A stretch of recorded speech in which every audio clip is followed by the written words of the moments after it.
Hey guys, welcome to Prince of Peace Tarot. I'm Justin, and today I will be doing a spirit reading for those of you with Sagittarius placements in your chart. So if you have Sagittarius anywhere within your chart, this reading could resonate with you. And if it does, don't forget to like, share, subscribe, hit the notification bell. That way you'll be updated anytime that I put out a reading. Okay guys, so before I jump into your spread, let's say a prayer.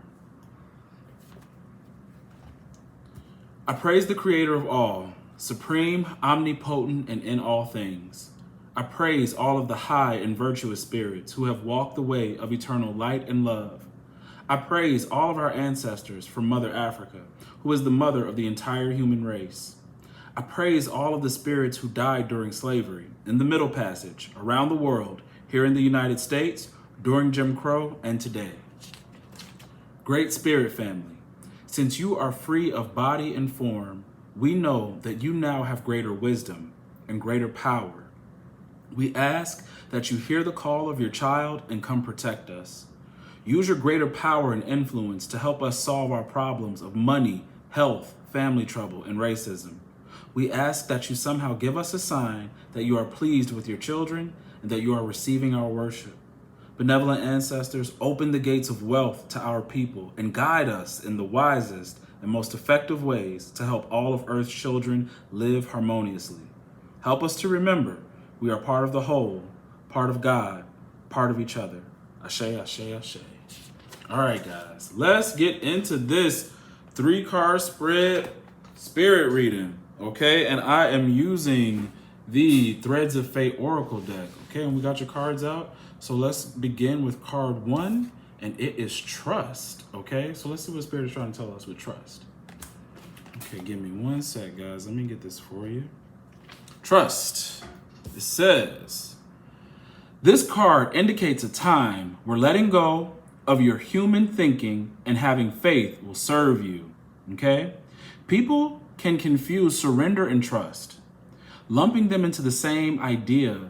However, these are different things and require different parts of us.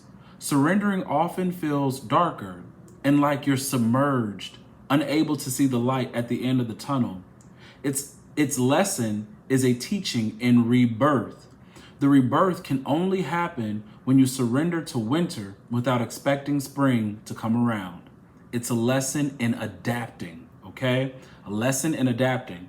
All right, but trust is more of an intuitive process. There's an element of vision, of knowing what is possible, of seeing the potential and trusting you will get there when you do not know how you will. Like you'll get there, but you don't know how you'll get there. It says, it is trusting that the universe will provide the resources and illuminate the path if you show up for it. Reflect around your history with trust.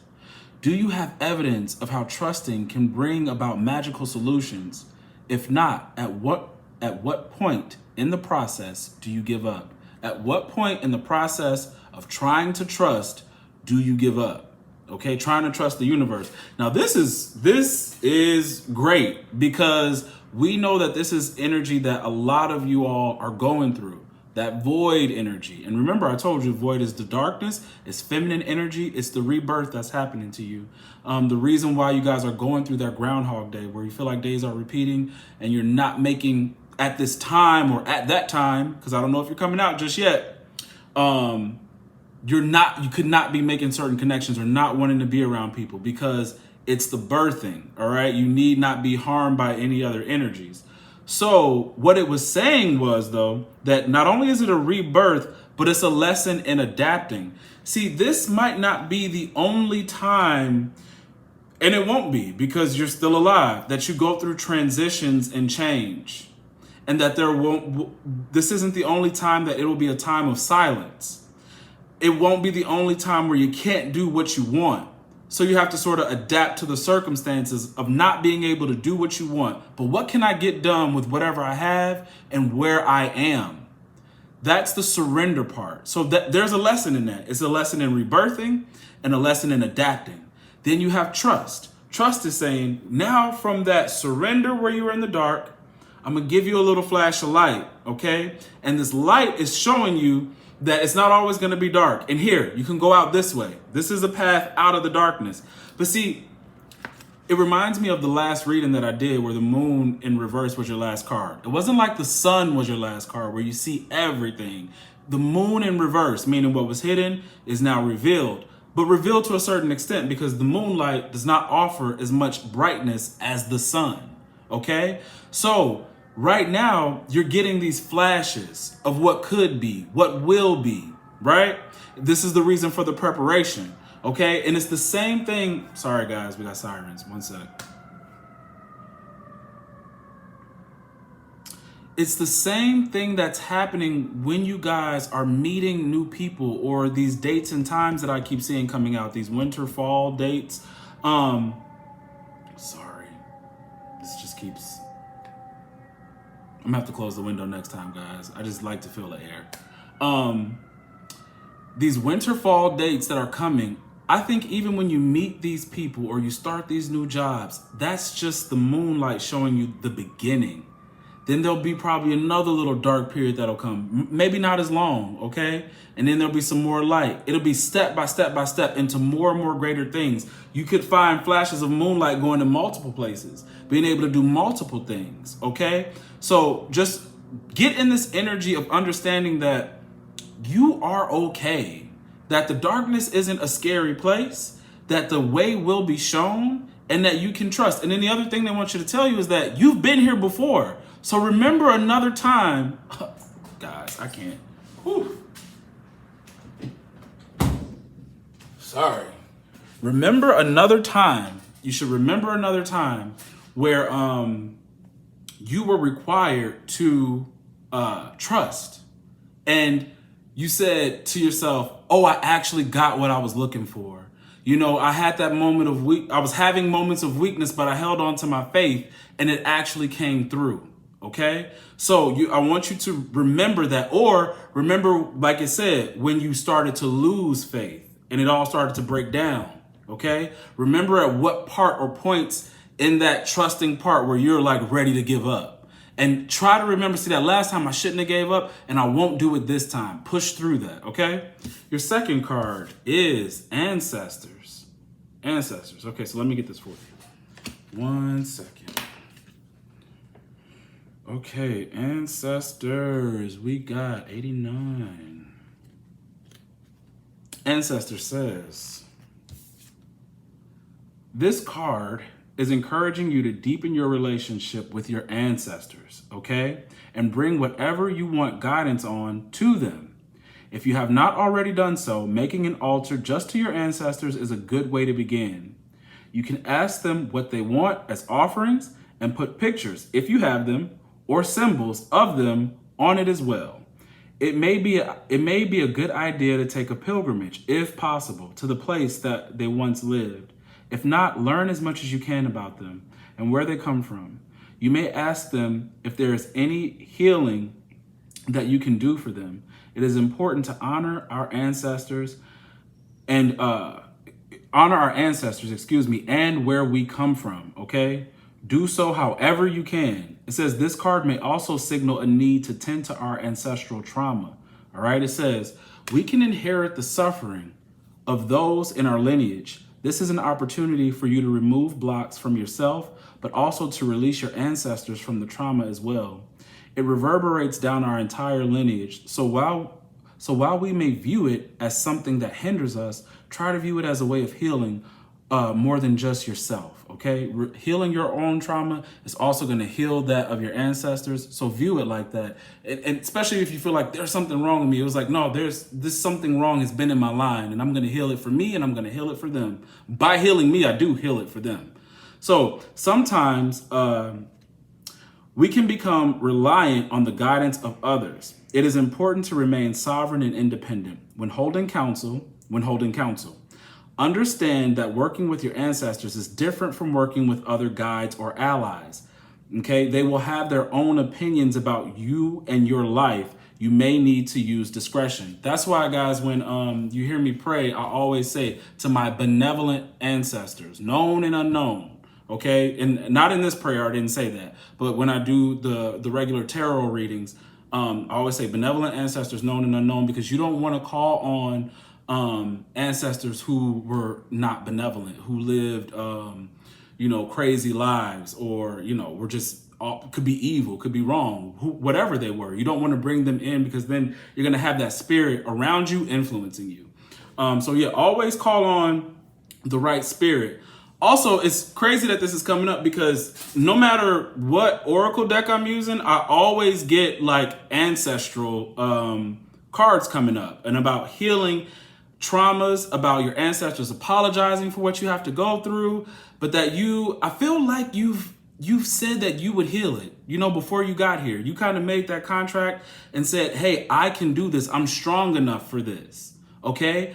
You at times may feel like I can't take it, but if I'm making it through this, I must be strong enough to heal it. Okay. And now you guys could already be working on this ancestral trauma, being able to notice the patterns that you see, like maybe with you and your father, or like the men in your family, or you and the women in your family, however your energy goes, okay? Because I don't know what patterns you emulate, okay? From which side. But this healing is going to occur. Also, your ancestors are trying to help you manifest the things you want. Not only are they trying to say, like, we could clear this trauma up, we can help you with that, but we could also help you get what you're looking for. They want you to succeed. Your ancestors, they keep coming up. And that's why I on Patreon did how to build an altar, so you guys could connect to your ancestors. And not only are you going to be connecting to your immediate lineage of ancestors, you're going to go far, far back. Okay, far back. You have a very long line, okay? Let me see. Your third card, last card, guys. This is going to be a short one, okay? This is the Observer. The Observer. All right, let me get this for you. The Observer. Okay, what this card says. The Observer. The Observer indicates a time where you are being encouraged to suspend judgment or conclusions and simply witness. Humans are always trying to sort their external world. Excuse me, guys. We want to process it, make sense of it, and figure it out, and figure out our place within it. It is our way of trying to feel secure and comfortable within our environment. However, this can also reach extremes where we are automatically forming opinions without gathering enough information. The Observer asks you to pause and simply pay attention. This may feel passive, but in observing, we are already cultivating change. The balanced observer intuitively knows when to be present and when to move. Okay? They watch, but they do not do so in a way that harms others. Many people may interpret them as apathetic. In reality, they understand that there is a time and a place for action. An unbalanced observer becomes too stagnant. They can see how everything functions, but do not believe that they are able to affect change, as they are only one person. This can be a form of bypassing, as they may not stand up when it is needed. Ooh, guys, twofold. And I'll start with the latter, and then we're going to move and work our way back. You guys know that you have a calling. You know that God is asking you to do something. You know in your spirit there's something you need to do, say, help in a certain way. There's a community that needs you, whatever the case may be. But then you're telling yourself, but who am I? What could I do? You lack in confidence in yourself about the change you could affect. All right. Don't be a passive, not a passive observer, excuse me. Don't be the unbalanced observer. Okay. Because you can see all the moving parts and are saying, yeah, the world sucks. Look how you can't win there. You can't. Look how they destroy you there. Look how the man can get you there. That's not the attitude you should have. Bring forth that good energy, okay? The power of your spirit and your soul. You can actually make change, okay? The thing is, though, is that as you guys are coming out of this dark period of finding out who you are, understanding that you have to change from old patterns to become a new person, to do the thing you have to do, the point of being the observer is knowing when to act, not to just sit back. When is the right time for me to make my move, to bring myself out onto the stage, okay? To be the person I've been gestating and being rebirthed to be, okay? This trust, okay? when is it time for me to do that? And your intuition will let you know that. But the thing is, when your intuition does, don't just sit back and do nothing. Don't sit back and do nothing, okay? Give me one sec.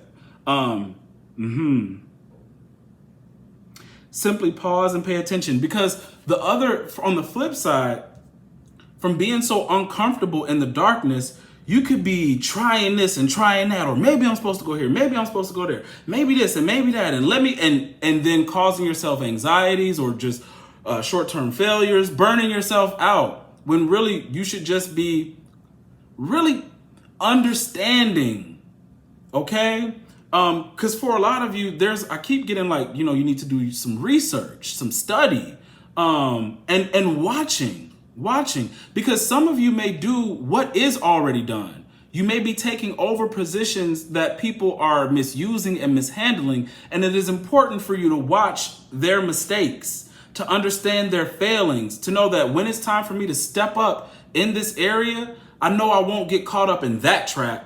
I won't repeat that mistake. That's the part in observing, How am I different? How can I bring my unique spin on something? How are people reacting and behaving to certain things that I want to put myself into? How can I win and best utilize a situation, right? This is the observer, but the thing is, do not be lackadaisical and do nothing. You have to act. There's something that is meant for you to do, and you have to do it because it's inside of you and it wants to be done, all right? Do what's inside of you, okay, guys? That's the reading that I have for you. It's a short one, 3-card spread. So if it resonates, don't forget to like, share, subscribe, hit the notification bell. That way you'll be updated anytime that I put out a reading. If you would like to book a personal reading with me, the link to book is in the description box below. Also, the updated playlist for Patreon is also in the description box below. And if you guys have any questions, any business inquiries, if you have any trouble booking, email me at PrinceofPeaceTarot@gmail.com. All right, guys.